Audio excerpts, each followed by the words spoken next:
조선 정조 임금께서 다스리시던 그 시절 경상도 어느 작은 마을에 아름다운 처녀 하나가 살고 있었습니다. 그 처녀의 이름은 수연이었지요. 16살의 수연이는 마을에서도 손꼽히는 미인으로 소문이 자자했습니다. 검은 머리카락이 비단처럼 흘러내리고 눈은 가을 하늘처럼 맑고 깊었어요. 오늘은 수연이에게 특별한 날이었습니다. 바로 어릴 적부터 정혼한 민호와의 혼례를 올리는 날이었거든요. 민호는 수연이와 같은 마을에 사는 총각으로 둘은 어려서부터 함께 자란 친구 사이였습니다. 혼례 진행자가 큰 소리로 외쳤습니다. 하늘과 땅에 절하옵니다. 빨간 치마 저고리를 곱게 차려 입은 수연이가 민호와 함께 큰 절을 올렸습니다. 마을 사람들이 모두 모여 축하해주는 가운데 두 사람의 얼굴에는 행복한 미소가 가득했지요. 이제 제배, 어른께 절하옵니다. 이제 시부모님께 인사를 드릴 차례였습니다. 하지만 바로 그 순간이었어요. 갑자기 마당으로 포졸들이 우르르 몰려 들어왔습니다. 앞장선 포졸대장이 날카로운 눈으로 사람들을 훑어보더니 곧장 민호를 가리켰습니다. 저놈이다. 당장 잡아라. 잠깐. 이게 무슨 일입니까? 민호의 아버지가 황급히 앞으로 나섰습니다. 오늘은 우리 아들 혼례 날인데 왜 갑자기 이러시오? 포졸대장이 거칠게 대답했습니다. 관아의 명령이다. 요즘 도적대가 설쳐서 나라가 시끄럽다. 젊은 남자들은 모두 군에 들어가야 한다. 아니, 그래도 혼례를 올리는 중인데. 혼례고 뭐고 없다. 당장 끌고 가라. 포졸들이 민호의 팔을 잡았습니다. 수연이는 하얀 얼굴이 더욱 하얗게 질렸어요. 이런 일이 일어날 줄 꿈에도 생각하지 못했거든요. 여보. 수연이가 다급히 민호에게 달려갔지만 포졸들이 막아섰습니다. 수연아. 걱정하지 마라. 내가 꼭 돌아올게. 민호가 뒤돌아보며 소리쳤지만 이미 포졸들에게 끌려가고 있었어요. 마을 사람들은 분노했지만 어쩔 수 없었습니다. 관가의 명령을 거역할 수는 없었거든요. 결국 혼례상은 엉망이 되고 모든 사람들이 풀이 죽어 돌아갔습니다. 수연이는 하루아침에 혼자가 되었어요. 하지만 그녀에게는 아직 희망이 있었습니다. 민호가 돌아올 것이라는 믿음이었지요. 며칠이 지나자 수연이는 시댁으로 들어갔습니다. 비록 혼례는 제대로 치르지 못했지만 이미 혼인서약은 마쳤으니 며느리 노릇을 해야 했거든요. 시어머니와 시아버지는 처음에는 수연이를 따뜻하게 맞아주었어요. 수연이는 부지런했습니다. 새벽 일찍 일어나 밥을 짓고 빨래를 하고 청소를 했어요. 시부모님께 정성껏 음식을 올리고 안부를 여쭈었습니다. 하지만 시간이 지날수록 시댁 분위기가 변해갔어요. 아이고, 이 집 팔자가 왜 이럴까? 시어머니가 한숨을 쉬며 중얼거렸습니다. 아들이 혼례 당일에 끌려가다니, 이건 분명 무슨 애군이 있는 거야? 시아버지도 덩달아 불평을 늘어놓았어요. 우리 민호가 왜 하필 그날 잡혀가야 했을까? 분명 뭔가 불길한 일이 있었던 거야. 둘의 시선이 자연스럽게 수연이에게 향했습니다. 수연이는 가슴이 답답해졌어요. 혹시 자신을 의심하는 건 아닐까 하는 불안감이 들었거든요. 한 달이 지나고 두 달이 지났습니다. 민호에게서는 아무런 소식이 없었어요. 시부모의 눈초리는 점점 차가워졌고 수연이를 대하는 말투도 거칠어졌습니다. 이 계집이 집에 들어온 후로 좋은 일이 하나도 없어. 시어머니가 빈정거리듯 말했어요. 혼례 당일에 신랑이 끌려가는 집이 어디 있어? 분명히 저 계집이 애군을 가져온 거야. 수연이는 억울했지만 참았습니다. 어른들 앞에서 대들 수는 없었거든요. 그래도 마음속으로는 민호를 기다렸어요. 언젠가는 꼭 돌아올 거라고 믿었습니다. 시간이 더 흘러 1년이 되었을 때였어요. 마을에 관아의 사람이 찾아왔습니다. 수연이와 시부모는 급히 나가 보았죠. 관리가 차가운 표정으로 말했습니다. 민호는 전쟁터에서 목숨을 잃었소. 이것은 조정에서 내린 부의금 쉰량이요. 수연이는 그 자리에서 기절해 버렸어요. 하늘이 무너지는 것 같았습니다. 1년 동안 기다렸는데 이런 소식을 듣게 되다니요. 하지만 시부모의 반응은 달랐습니다. 그들은 쉰량이라는 큰 돈에 눈이 번쩍 뜨였어요. 그리고 며칠 후 뜻밖의 말을 꺼냈습니다. 수연아, 이제 우리 집에서 나가거라. 시아버지가 냉정하게 말했어요. 아버님, 무슨 말씀이세요? 수연이가 깜짝 놀라며 물었습니다. 민호도 죽었는데 내가 여기 있을 이유가 뭐가 있느냐? 젊은 계집이 홀로 있으면 말들만 많아진다. 하지만 저는 이 집 며느리인데요. 며느리고 뭐고 혼례도 제대로 못 치렀잖아. 그러니까 이 집 사람이 아니야. 당장 짐 싸서 나가. 수연이는 충격을 받았어요. 1년 동안 정성껏 모셨는데 이렇게 쫓겨나다니요. 하지만 어쩔 수 없었습니다.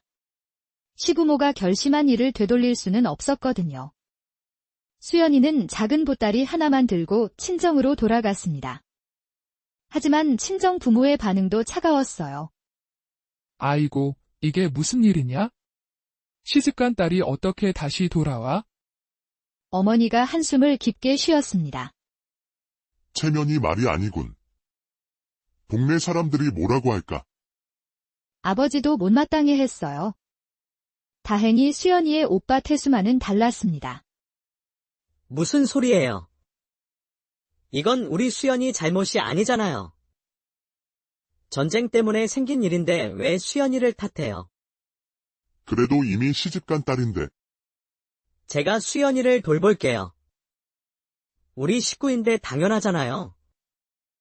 태수 덕분에 수연이는 친정에서 머물 수 있게 되었어요. 하지만 마음은 편하지 않았습니다. 오빠에게만 의지할 수는 없었거든요. 수연이는 스스로 돈을 벌 방법을 찾기 시작했어요. 하지만 조선시대 여자가 할 수 있는 일은 많지 않았습니다. 바느질이나 빨래 정도였는데 그것만으로는 살아가기 어려웠어요. 그러던 어느 날 마을 안악들과 이야기하다가 흥미로운 소식을 들었습니다. 수연아, 너 돈 벌고 싶다고 했지? 그럼 절에 가보는 게 어때? 동네 아주머니가 말했어요. 절이요. 응, 산 너머에 있는 청룡사 말이야. 거기 혜진 스님이 약초를 비싸게 사준다더라. 약초를요. 그래. 산에서 약초를 캐다 주면 좋은 값을 쳐준다고 해. 그 스님이 원래 양반 도련님이었는데 돈이 엄청 많다더라. 수연이의 눈이 반짝였어요. 이것은 새로운 기회였습니다. 약초라면 산에서 구할 수 있고 여자인 자신도 할 수 있는 일이었거든요. 다음 날부터 수연이는 산으로 향했습니다. 처음에는 어떤 것이 약초인지 몰라서 헤맸지만 점점 요령을 터득해 갔어요. 도라지, 더덕, 산삼 같은 것들을 조금씩 캐서 모았습니다. 며칠 후 수연이는 용기를 내어 청룡사를 찾아갔어요. 절은 깊은 산 속에 자리 잡고 있었습니다. 고즈넉하고 아름다운 절이었습니다. 혜진 스님을 뵙고 싶습니다. 수연이가 어린 동자승에게 말했어요. 잠시 후 한 스님이 나타났습니다. 혜진 스님은 수연이가 생각했던 것과는 달랐어요. 나이가 30 정도로 젊었고 얼굴에는 온화한 미소가 있었습니다. 그런데 어딘지 품격이 느껴졌어요. 역시 양반집 도련님 출신이라는 말이 맞는 것 같았습니다. 약초를 가져오셨다고 하는군요. 혜진 스님이 부드럽게 말했습니다. 네, 그런데 제가 잘 캔 건지 모르겠어서요. 혜진 스님이 수연이가 가져온 약초를 살펴보더니 고개를 끄덕였습니다. 아주 좋은 것들이네요. 정성껏 캐신 것 같습니다. 그날부터 수연이는 정기적으로 청룡사에 약초를 가져다 주었습니다. 혜진 스님은 항상 정당한 값을 주었고 때로는 더 좋은 약초가 어디에 있는지 알려주기도 했습니다. 시간이 지나면서 둘 사이에는 자연스럽게 대화가 늘어났어요. 혜진 스님은 수연이의 사연을 듣고 깊이 동정했습니다. 참 어려운 일을 겪으셨군요. 하지만 너무 슬퍼하지 마세요. 부처님께서 분명 좋은 길을 열어주실 겁니다. 혜진 스님의 따뜻한 말에 수연이는 마음이 조금씩 위로가 되었습니다. 그동안 자신을 이해해주는 사람이 없었는데 혜진 스님만은 달랐습니다.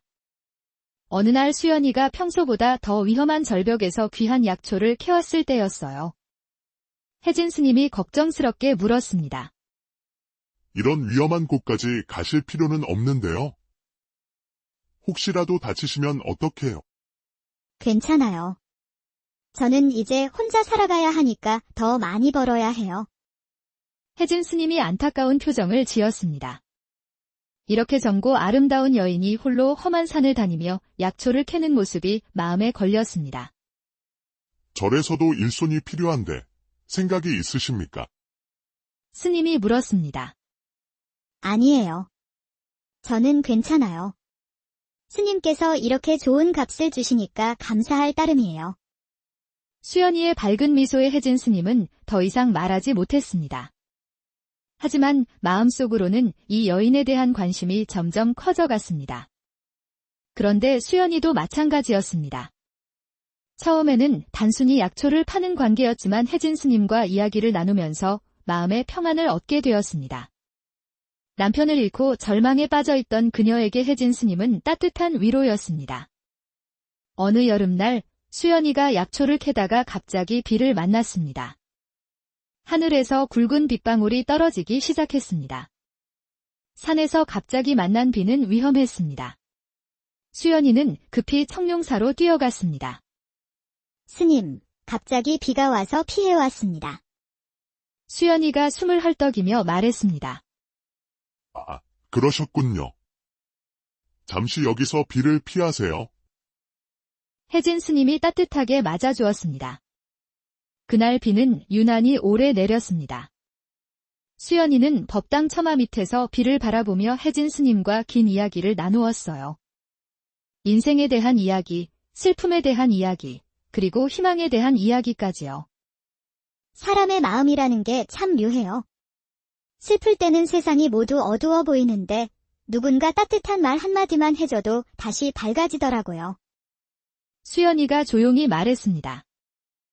그렇습니다. 그래서 부처님께서도 자비의 마음을 가지라고 하신 거겠죠. 혜진 스님이 수연이를 바라보며 대답했습니다. 그 순간 둘의 눈이 마주쳤어요. 무언가 설명할 수 없는 감정이 흘렀습니다. 수연이는 가슴이 두근거렸고 혜진 스님도 마찬가지였습니다. 비가 그치자 수연이는 서둘러 집으로 돌아갔습니다. 하지만 그날 밤 둘 다 잠을 이루지 못했습니다. 수연이는 죽은 남편에 대한 미안함과 새로운 감정 사이에서 혼란스러웠고 혜진 스님은 승려로서의 계율과 인간으로서의 감정 사이에서 갈등했습니다. 하지만 그것도 잠시였습니다. 며칠 후 수연이의 집에 큰일이 벌어졌습니다. 어머니가 갑자기 큰 병에 걸린 거였습니다. 어머니, 수연이가 침상에 누운 어머니를 부르며 울었습니다. 의원이 와서 진찰을 해보더니 심각한 표정을 지었습니다. 병이 깊이 들었소. 좋은 약을 써야 하는데 비용이 만만치 않을 것이요. 얼마나 될까요? 아버지가 걱정스럽게 물었어요. 최소 30냥은 있어야 할 것 같소. 30냥이라는 큰돈에 온 가족이 침묵에 빠졌습니다. 가난한 농사꾼인 그들에게는 감당하기 어려운 금액이었어요. 바로 그때였습니다. 대문 밖에서 낯선 여자의 목소리가 들려왔습니다. 여기가 수연이네 집입니까? 나가보니 화려하게 차려입은 중년 여자가 서 있었습니다. 수연이는 처음 보는 사람이었습니다. 누구신지요? 나는 중매쟁이요. 수연이에게 좋은 혼처를 소개해 드리러 왔소. 혼처요. 수연이가 놀라며 물었습니다. 중매쟁이가 능글맞게 웃으며 말했습니다. 성내에 사는 최판서님께서 수연이를 첩으로 드리고 싶어 하시오. 조건도 아주 좋고. 첩이라고요? 수연이의 얼굴이 굳어졌습니다. 하지만 중매쟁이는 계속 말을 이어갔습니다. 최 판서님은 부자이시고 수연이를 12번째 첩으로 맞이하고 싶어 하시오. 그리고 지금 당장 30냥을 주신다고 하니 어머니 병 때문에 걱정하고 계신 분들에게는 하늘이 내린 기회 아니겠소? 아버지의 눈이 번뜩였어요. 30냥이라는 돈이 바로 어머니의 치료비와 딱 맞아떨어졌습니다. 그런데 수연이는 이미 한 번 혼인한 몸인데 아, 그것 때문에 걱정하지 마시오. 최 판서님께서는 수연이가 아직 처녀라는 것을 아시고 계시오. 혼례는 올렸지만 동침하기 전에 남편이 죽었다고 들었소. 이 말을 들은 아버지는 마음이 흔들리기 시작했습니다. 30냥이면 아내의 병을 고칠 수 있었기 때문입니다. 수연아, 어떻게 생각하느냐? 아버지가 조심스럽게 물었습니다. 수연이는 펄펄 뛰었습니다. 아버지. 무슨 말씀이세요? 저는 민호의 아내예요. 다른 남자의 첩이 될 수는 없어요. 하지만 민호는 이미 죽었잖아. 그리고 너희 어머니 병 때문에 싫어요. 절대 싫어요. 수연이가 단호하게 거절하자 중매쟁이가 음흉한 미소를 지었습니다. 그리 걱정하지 마시오. 돈이 급하시면 일단 계약금만 받으시고 나중에 수연이가 마음을 바꾸면 그때 보내주시면 되지 않소. 그 말에 아버지의 마음이 완전히 기울었습니다. 어머니의 생명이 걸린 일이었기 때문입니다. 그날 밤 아버지는 몰래 중매쟁이와 계약을 맺었습니다.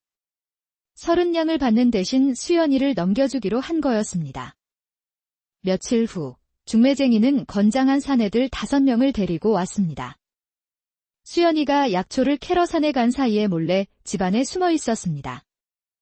해질 무렵 약초를 한아름 안고 돌아온 수연이가 방문을 열자마자 큰일이 벌어졌습니다. 숨어있던 사내들이 갑자기 튀어나와 수연이를 붙잡았습니다. 아, 이게 뭐예요?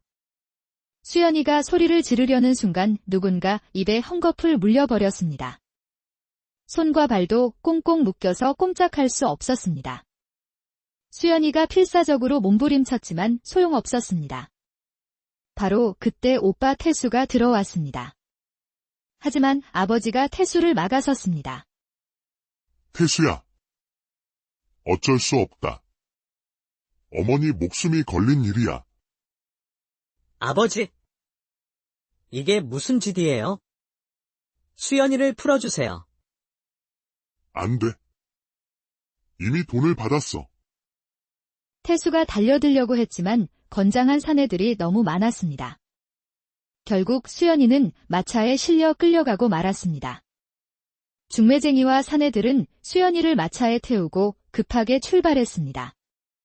그런데 가는 도중에 이상한 일이 벌어졌습니다. 수연이가 갑자기 토하기 시작한 겁니다. 처음에는 마차 멀미인 줄 알았습니다. 하지만 토하는 것이 너무 심해서 중매쟁이가 의심을 하기 시작했습니다. 잠깐, 이거 뭔가 이상한데? 중매쟁이는 마차를 세우고 근처 마을의 의원을 찾아갔습니다. 의원이 수연이의 맥을 짚어보더니 깜짝 놀랐습니다. 축하합니다. 이 처자분이 아이를 가지셨군요. 뭐라고요? 중매쟁이가 기겁을 했습니다.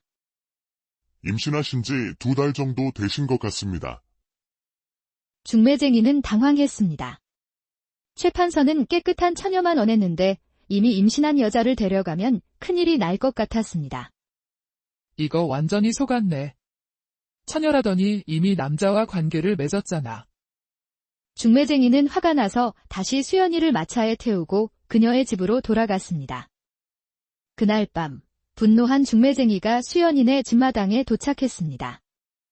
이 사기꾼들아. 처녀라고 해서 돈을 줬더니 이미 아이까지 뵌 여자였잖아.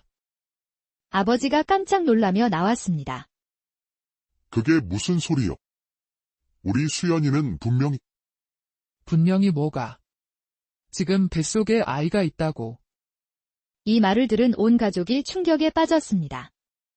수연이가 임신했다는 것을 아무도 몰랐거든요. 아버지가 수연이에게 다가가서 호통을 쳤습니다.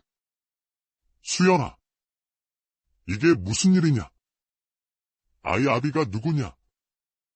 하지만 수연이는 입을 꼭 다물고 아무 말도 하지 않았습니다.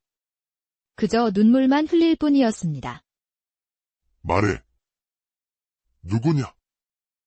아버지가 더욱 화를 냈지만 수연이는 끝끝내 입을 열지 않았습니다. 마을 사람들이 하나둘 모여들기 시작했습니다. 소문이 빠르게 퍼져나갔습니다. 수연이가 임신했다더라. 남편은 죽었는데 누구 아이지?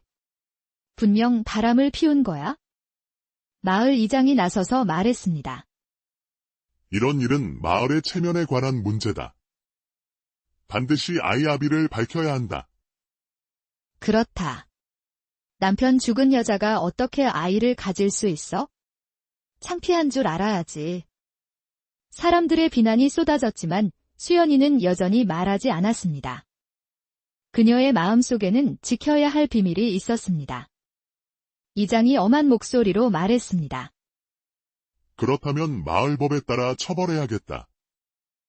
옛날부터 내려오는 규칙대로 말이다. 무슨 처벌 말입니까? 오빠 태수가 걱정스럽게 물었어요. 물에 빠뜨려 벌하는 것이다. 부정한 여자에 대한 마을의 전통적인 처벌이지. 사람들이 웅성거렸어요. 어떤 이는 너무 심하다고 했지만 대부분은 마땅하다고 여겼습니다. 수연아, 마지막 기회다. 아이 아비가 누구인지 말하면 용서해주겠다.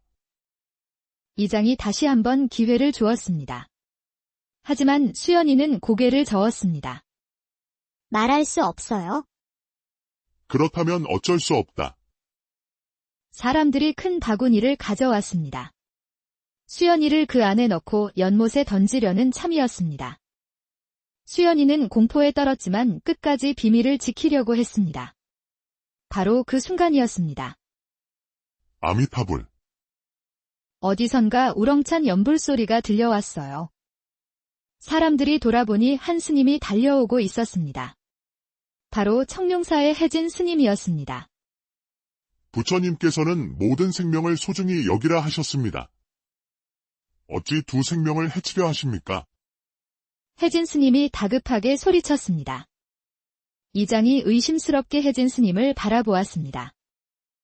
스님, 혹시 이 일과 관련이 있으신 건 아니죠? 무슨 말씀이십니까? 혹시 스님이 그 아이의 아버지는 아니신지? 이 말에 혜진 스님이 크게 놀랐습니다. 말도 안 되는 소리. 저는 부처님을 섬기는 승려입니다. 그렇다면 왜 이렇게 나서시는 거죠? 혜진 스님이 단호하게 대답했습니다. 죄 없는 생명을 구하는 것이 부처님의 뜻이기 때문입니다. 지금 당장 이 여인을 놓아주십시오. 안 됩니다. 이건 우리 마을 일이에요. 이장이 완강하게 거부했어요. 그때 혜진 스님이 놀라운 행동을 했습니다. 갑자기 소매에서 작은 칼을 꺼내더니 자신의 손가락을 베어버린 거예요. 아! 사람들이 깜짝 놀라며 소리쳤어요. 이 손가락을 이 여인 대신 바칩니다. 부디 목숨만은 살려주십시오. 혜진 스님이 피 흘리는 손가락을 들어 보이며 간절히 부탁했어요.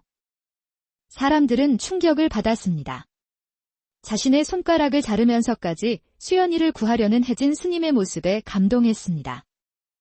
스님이 이렇게까지 하시는데 그냥 놓아주는 게 어떨까?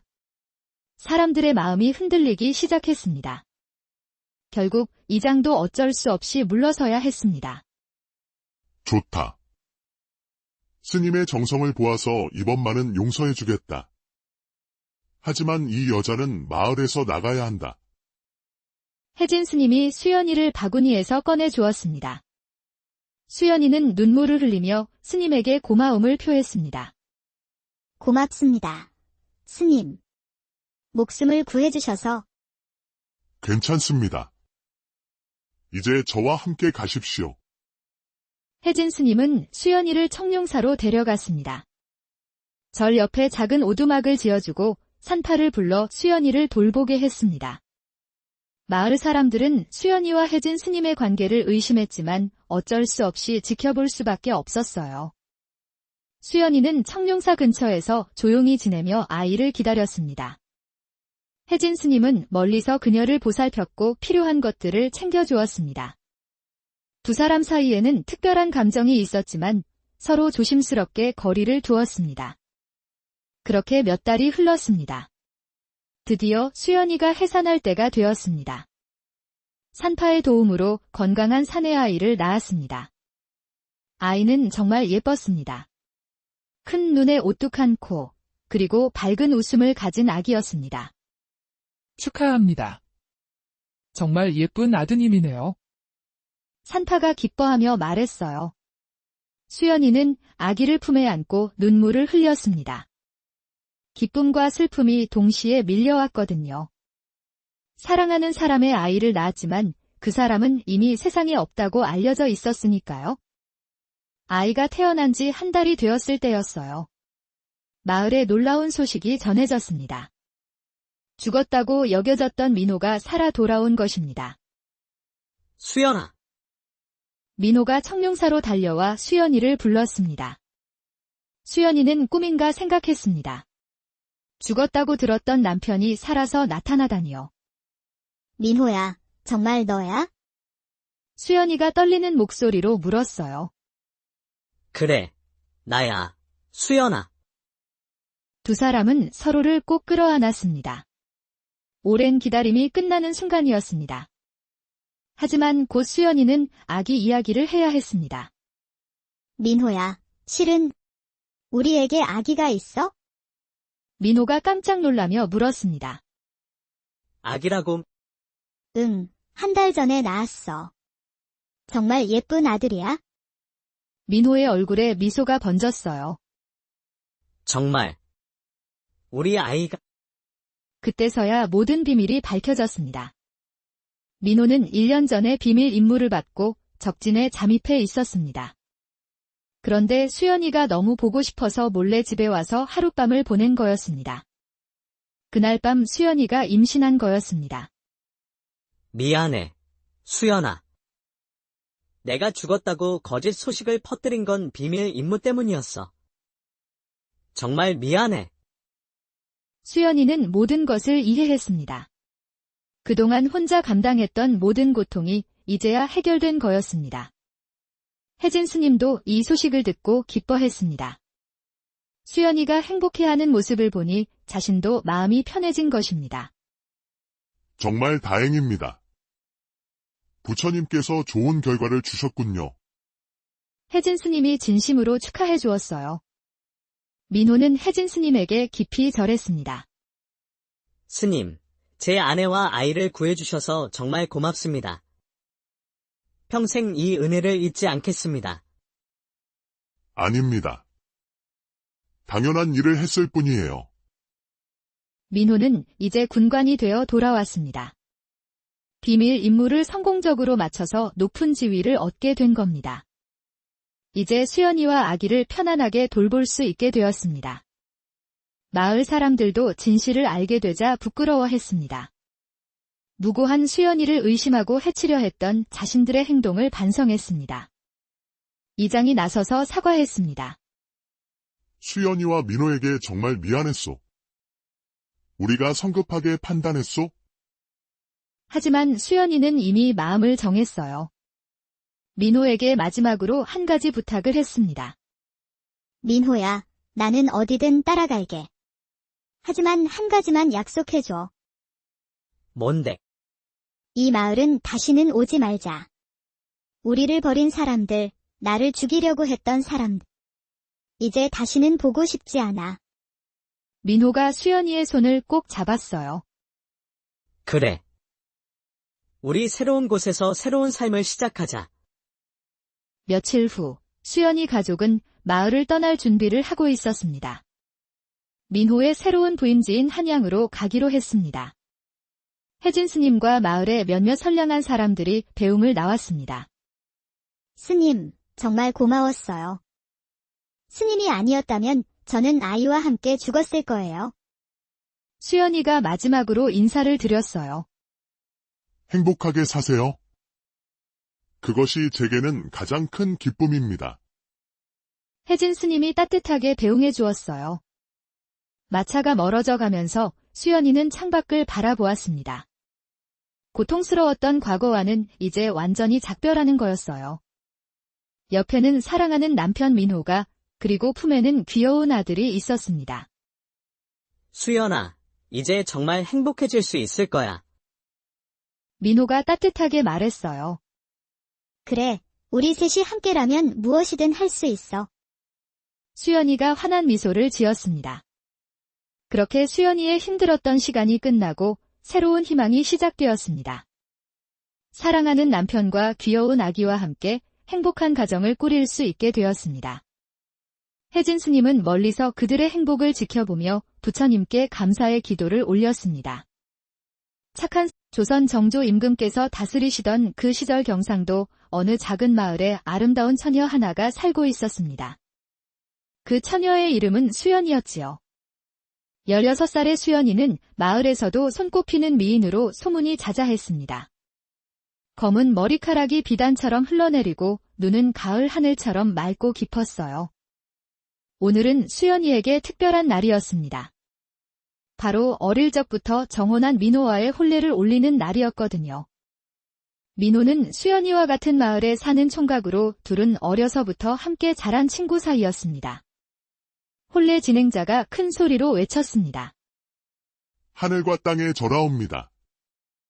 빨간 치마 저고리를 곱게 차려 입은 수연이가 민호와 함께 큰 절을 올렸습니다. 마을 사람들이 모두 모여 축하해주는 가운데 두 사람의 얼굴에는 행복한 미소가 가득했지요.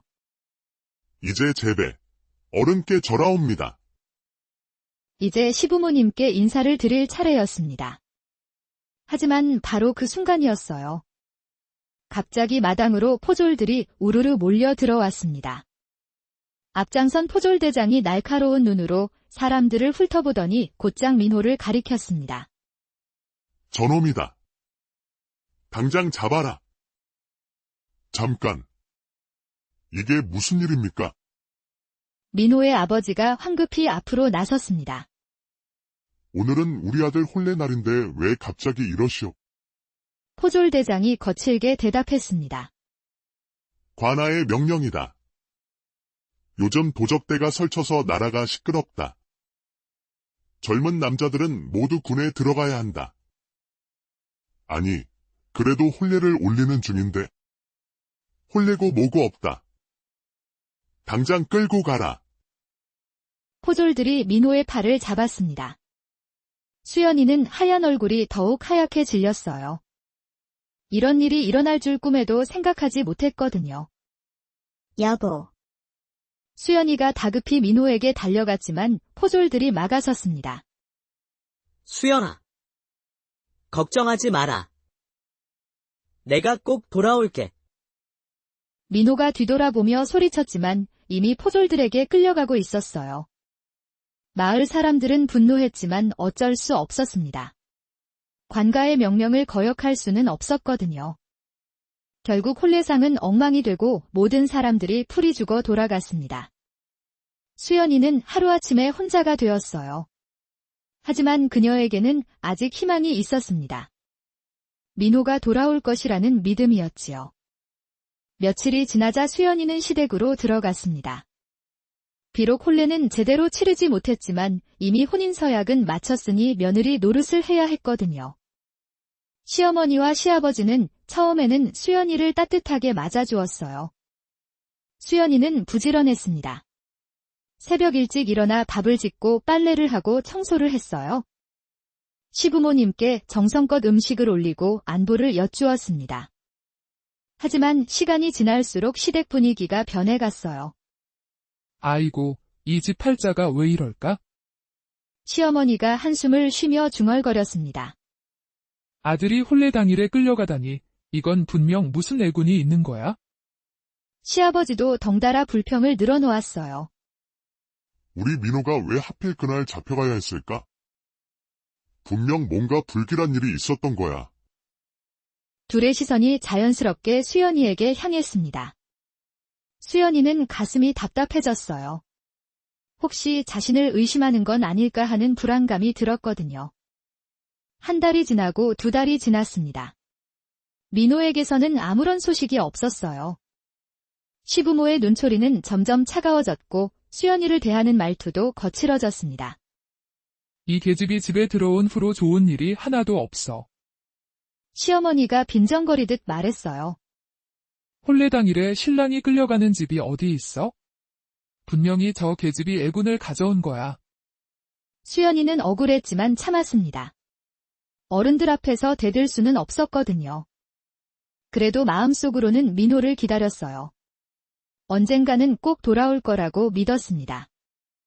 시간이 더 흘러 1년이 되었을 때였어요. 마을에 관아의 사람이 찾아왔습니다. 수연이와 시부모는 급히 나가 보았죠. 관리가 차가운 표정으로 말했습니다. 민호는 전쟁터에서 목숨을 잃었소. 이것은 조정에서 내린 부의금 쉰량이요. 수연이는 그 자리에서 기절해 버렸어요. 하늘이 무너지는 것 같았습니다. 1년 동안 기다렸는데 이런 소식을 듣게 되다니요. 하지만 시부모의 반응은 달랐습니다. 그들은 쉰량이라는 큰 돈에 눈이 번쩍 뜨였어요. 그리고 며칠 후 뜻밖의 말을 꺼냈습니다. 수연아, 이제 우리 집에서 나가거라.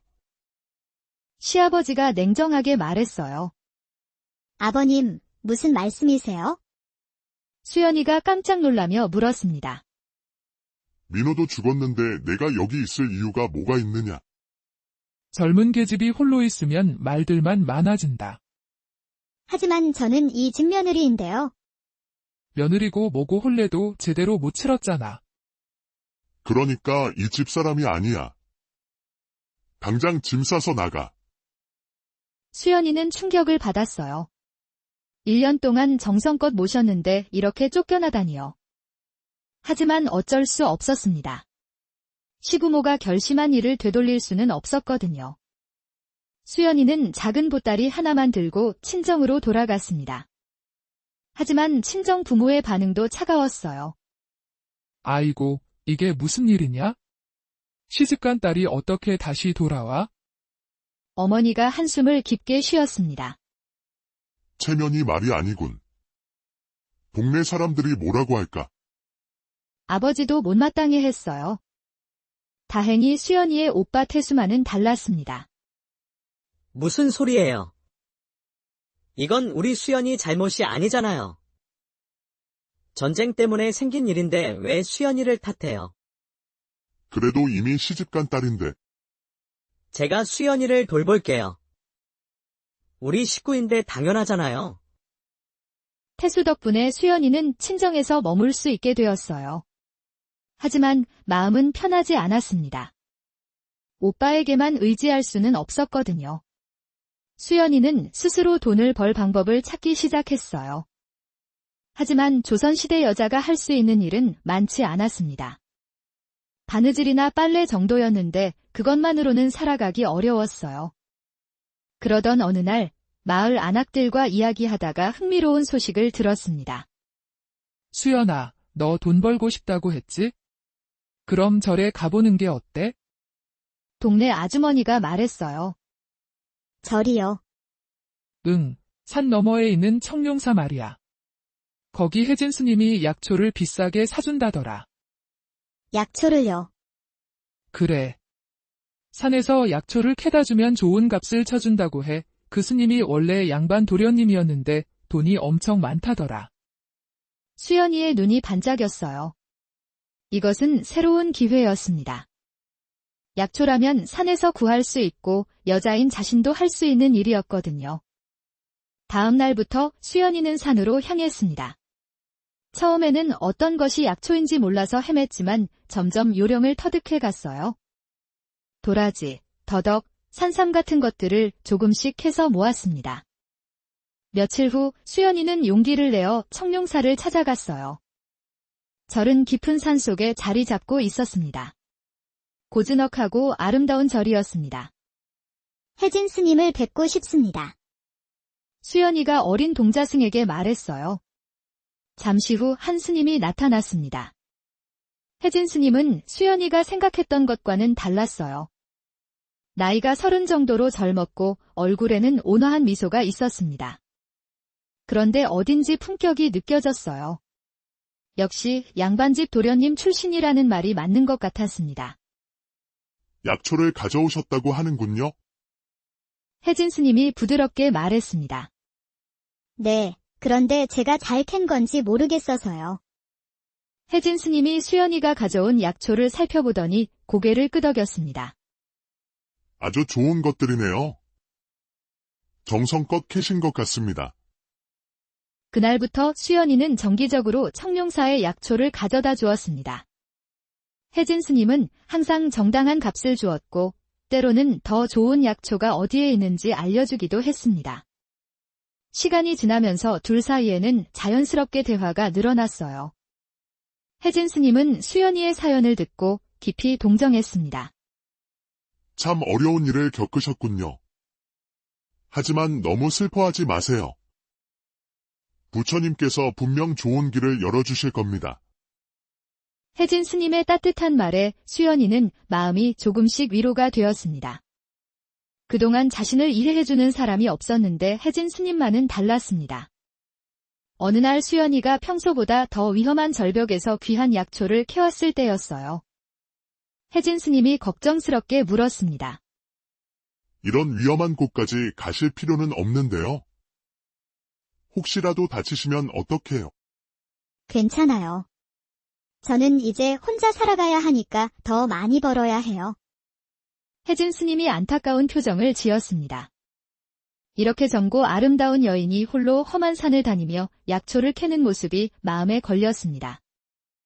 절에서도 일손이 필요한데 생각이 있으십니까? 스님이 물었습니다. 아니에요. 저는 괜찮아요. 스님께서 이렇게 좋은 값을 주시니까 감사할 따름이에요. 수연이의 밝은 미소에 혜진 스님은 더 이상 말하지 못했습니다. 하지만 마음속으로는 이 여인에 대한 관심이 점점 커져갔습니다. 그런데 수연이도 마찬가지였습니다. 처음에는 단순히 약초를 파는 관계였지만 혜진 스님과 이야기를 나누면서 마음의 평안을 얻게 되었습니다. 남편을 잃고 절망에 빠져있던 그녀에게 혜진 스님은 따뜻한 위로였습니다. 어느 여름날 수연이가 약초를 캐다가 갑자기 비를 만났습니다. 하늘에서 굵은 빗방울이 떨어지기 시작했습니다. 산에서 갑자기 만난 비는 위험했습니다. 수연이는 급히 청룡사로 뛰어갔습니다. 스님, 갑자기 비가 와서 피해왔습니다. 수연이가 숨을 헐떡이며 말했습니다. 아, 그러셨군요. 잠시 여기서 비를 피하세요. 혜진 스님이 따뜻하게 맞아주었습니다. 그날 비는 유난히 오래 내렸습니다. 수연이는 법당 처마 밑에서 비를 바라보며 혜진 스님과 긴 이야기를 나누었어요. 인생에 대한 이야기, 슬픔에 대한 이야기, 그리고 희망에 대한 이야기까지요.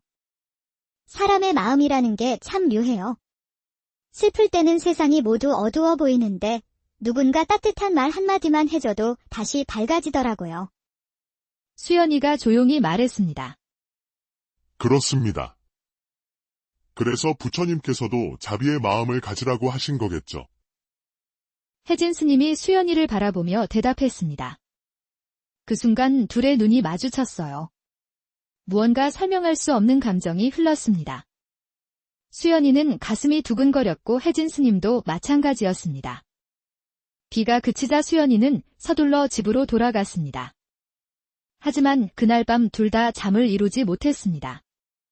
수연이는 죽은 남편에 대한 미안함과 새로운 감정 사이에서 혼란스러웠고 혜진 스님은 승려로서의 계율과 인간으로서의 감정 사이에서 갈등했습니다. 하지만 그것도 잠시였습니다. 며칠 후 수연이의 집에 큰일이 벌어졌습니다. 어머니가 갑자기 큰 병에 걸린 거였습니다. 어머니, 수연이가 침상에 누운 어머니를 부르며 울었습니다. 의원이 와서 진찰을 해보더니 심각한 표정을 지었습니다. 병이 깊이 들었소. 좋은 약을 써야 하는데 비용이 만만치 않을 것이요. 얼마나 될까요? 아버지가 걱정스럽게 물었어요. 최소 30냥은 있어야 할 것 같소. 30냥이라는 큰돈에 온 가족이 침묵에 빠졌습니다. 가난한 농사꾼인 그들에게는 감당하기 어려운 금액이었어요. 바로 그때였습니다. 대문 밖에서 낯선 여자의 목소리가 들려왔습니다. 여기가 수연이네 집입니까? 나가보니 화려하게 차려입은 중년 여자가 서 있었습니다. 수연이는 처음 보는 사람이었습니다. 누구신지요? 나는 중매쟁이요. 수연이에게 좋은 혼처를 소개해 드리러 왔소. 혼처요. 수연이가 놀라며 물었습니다. 중매쟁이가 능글맞게 웃으며 말했습니다. 성내에 사는 최 판서님께서 수연이를 첩으로 드리고 싶어 하시오. 조건도 아주 좋고. 첩이라고요. 수연이의 얼굴이 굳어졌습니다. 하지만 중매쟁이는 계속 말을 이어갔습니다. 최 판서님은 부자이시고 수연이를 12번째 첩으로 맞이하고 싶어 하시오. 그리고 지금 당장 30냥을 주신다고 하니 어머니 병 때문에 걱정하고 계신 분들에게는 하늘이 내린 기회 아니겠소? 아버지의 눈이 번뜩였어요.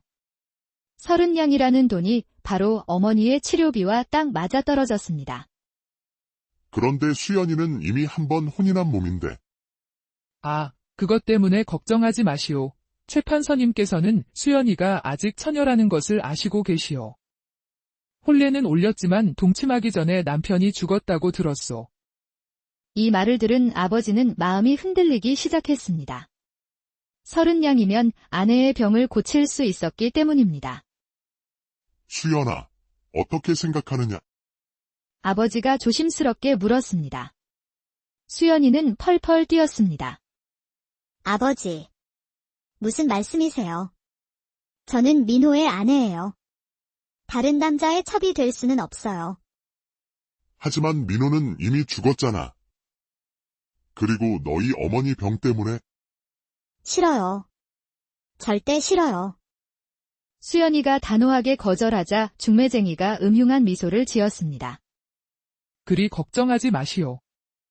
돈이 급하시면 일단 계약금만 받으시고 나중에 수연이가 마음을 바꾸면 그때 보내주시면 되지 않소. 그 말에 아버지의 마음이 완전히 기울었습니다. 어머니의 생명이 걸린 일이었기 때문입니다. 그날 밤 아버지는 몰래 중매쟁이와 계약을 맺었습니다. 30냥을 받는 대신 수연이를 넘겨주기로 한 거였습니다. 며칠 후 중매쟁이는 건장한 사내들 5명을 데리고 왔습니다. 수연이가 약초를 캐러 산에 간 사이에 몰래 집안에 숨어 있었습니다. 해질 무렵 약초를 한아름 안고 돌아온 수연이가 방문을 열자마자 큰일이 벌어졌습니다. 숨어있던 사내들이 갑자기 튀어나와 수연이를 붙잡았습니다. 아, 이게 뭐예요? 수연이가 소리를 지르려는 순간 누군가 입에 헝겊을 물려버렸습니다. 손과 발도 꽁꽁 묶여서 꼼짝할 수 없었습니다. 수연이가 필사적으로 몸부림쳤지만 소용없었습니다. 바로 그때 오빠 태수가 들어왔습니다. 하지만 아버지가 태수를 막아섰습니다. 태수야. 어쩔 수 없다. 어머니 목숨이 걸린 일이야. 아버지, 이게 무슨 짓이에요? 수연이를 풀어주세요. 안 돼. 이미 돈을 받았어. 태수가 달려들려고 했지만 건장한 사내들이 너무 많았습니다. 결국 수연이는 마차에 실려 끌려가고 말았습니다. 중매쟁이와 사내들은 수연이를 마차에 태우고 급하게 출발했습니다. 그런데 가는 도중에 이상한 일이 벌어졌습니다. 수연이가 갑자기 토하기 시작한 겁니다. 처음에는 마차 멀미인 줄 알았습니다. 하지만 토하는 것이 너무 심해서 중매쟁이가 의심을 하기 시작했습니다. 잠깐, 이거 뭔가 이상한데? 중매쟁이는 마차를 세우고 근처 마을의 의원을 찾아갔습니다. 의원이 수연이의 맥을 짚어보더니 깜짝 놀랐습니다. 축하합니다. 이 처자분이 아이를 가지셨군요. 뭐라고요? 중매쟁이가 기겁을 했습니다. 임신하신 지 2달 정도 되신 것 같습니다. 중매쟁이는 당황했습니다. 최 판서는 깨끗한 처녀만 원했는데 이미 임신한 여자를 데려가면 큰일이 날 것 같았습니다. 이거 완전히 속았네.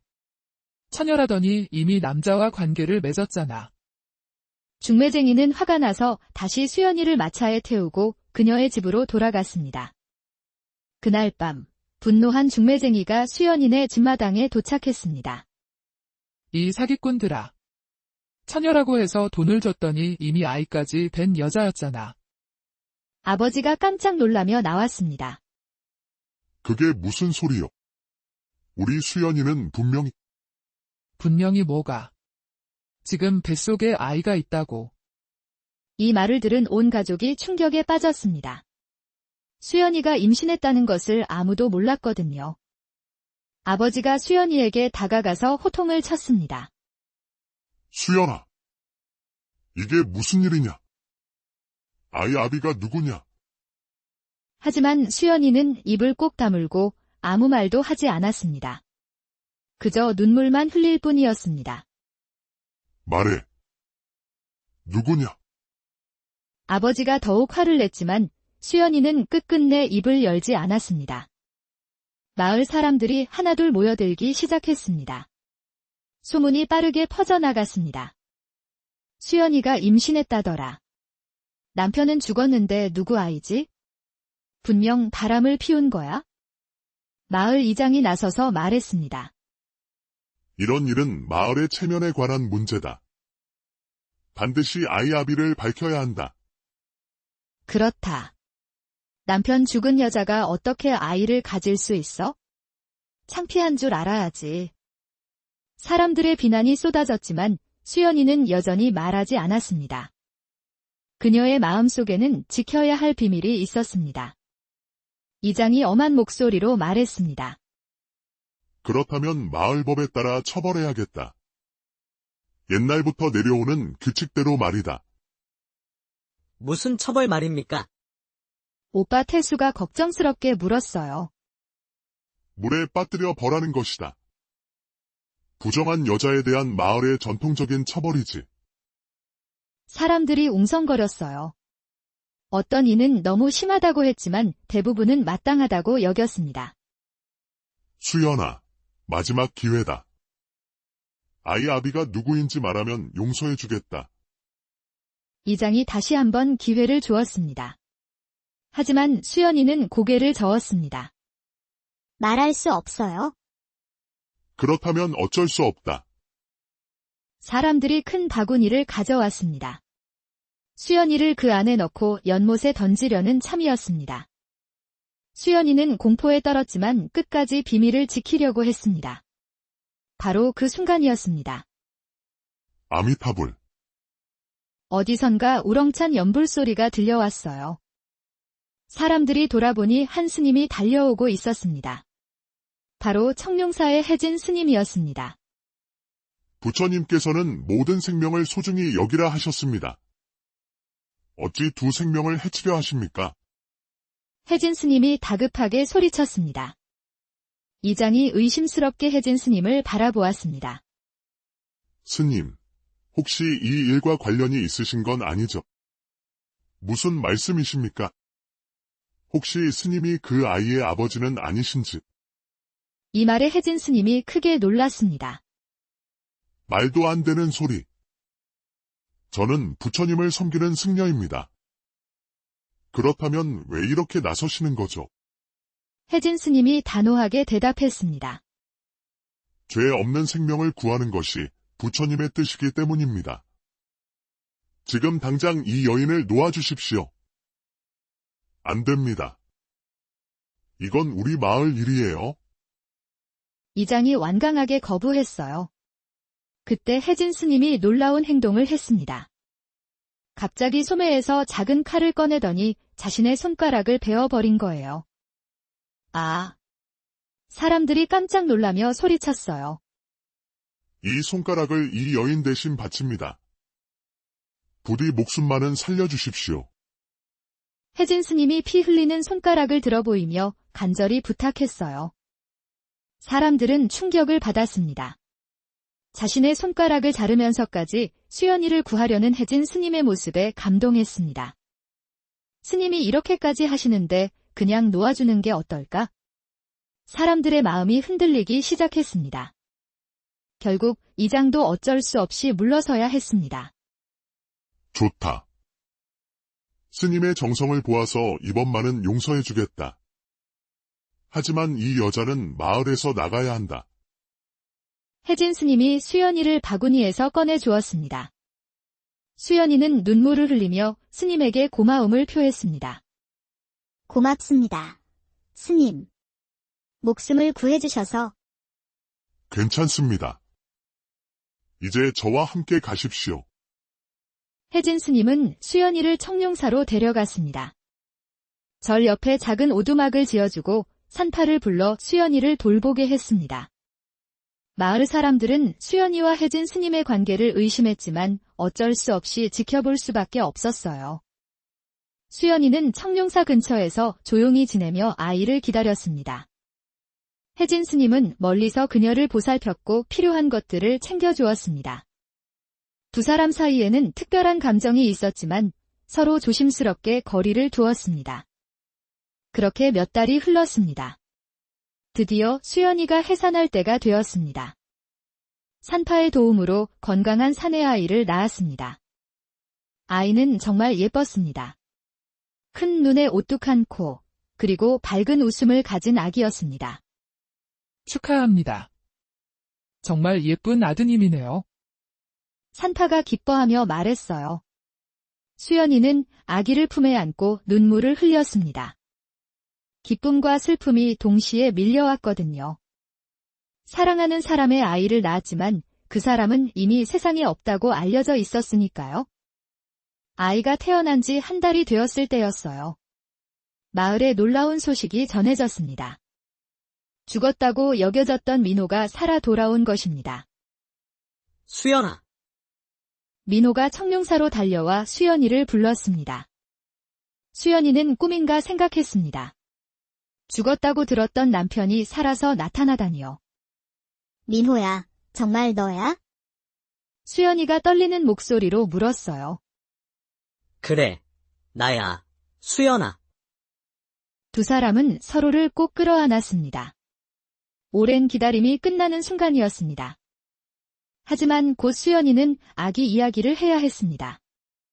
민호야, 실은 우리에게 아기가 있어? 민호가 깜짝 놀라며 물었습니다. 아기라고? 응, 한 달 전에 낳았어. 정말 예쁜 아들이야? 민호의 얼굴에 미소가 번졌어요. 정말. 우리 아이가... 그때서야 모든 비밀이 밝혀졌습니다. 민호는 1년 전에 비밀 임무를 받고 적진에 잠입해 있었습니다. 그런데 수연이가 너무 보고 싶어서 몰래 집에 와서 하룻밤을 보낸 거였습니다. 그날 밤 수연이가 임신한 거였습니다. 미안해, 수연아. 내가 죽었다고 거짓 소식을 퍼뜨린 건 비밀 임무 때문이었어. 정말 미안해. 수연이는 모든 것을 이해했습니다. 그동안 혼자 감당했던 모든 고통이 이제야 해결된 거였습니다. 혜진 스님도 이 소식을 듣고 기뻐했습니다. 수연이가 행복해하는 모습을 보니 자신도 마음이 편해진 것입니다. 정말 다행입니다. 부처님께서 좋은 결과를 주셨군요. 혜진 스님이 진심으로 축하해 주었어요. 민호는 혜진 스님에게 깊이 절했습니다. 스님, 제 아내와 아이를 구해주셔서 정말 고맙습니다. 평생 이 은혜를 잊지 않겠습니다. 아닙니다. 당연한 일을 했을 뿐이에요. 민호는 이제 군관이 되어 돌아왔습니다. 비밀 임무를 성공적으로 마쳐서 높은 지위를 얻게 된 겁니다. 이제 수연이와 아기를 편안하게 돌볼 수 있게 되었습니다. 마을 사람들도 진실을 알게 되자 부끄러워했습니다. 무고한 수연이를 의심하고 해치려 했던 자신들의 행동을 반성했습니다. 이장이 나서서 사과했습니다. 수연이와 민호에게 정말 미안했소. 우리가 성급하게 판단했소? 하지만 수연이는 이미 마음을 정했어요. 민호에게 마지막으로 한 가지 부탁을 했습니다. 민호야, 나는 어디든 따라갈게. 하지만 한 가지만 약속해줘. 뭔데? 이 마을은 다시는 오지 말자.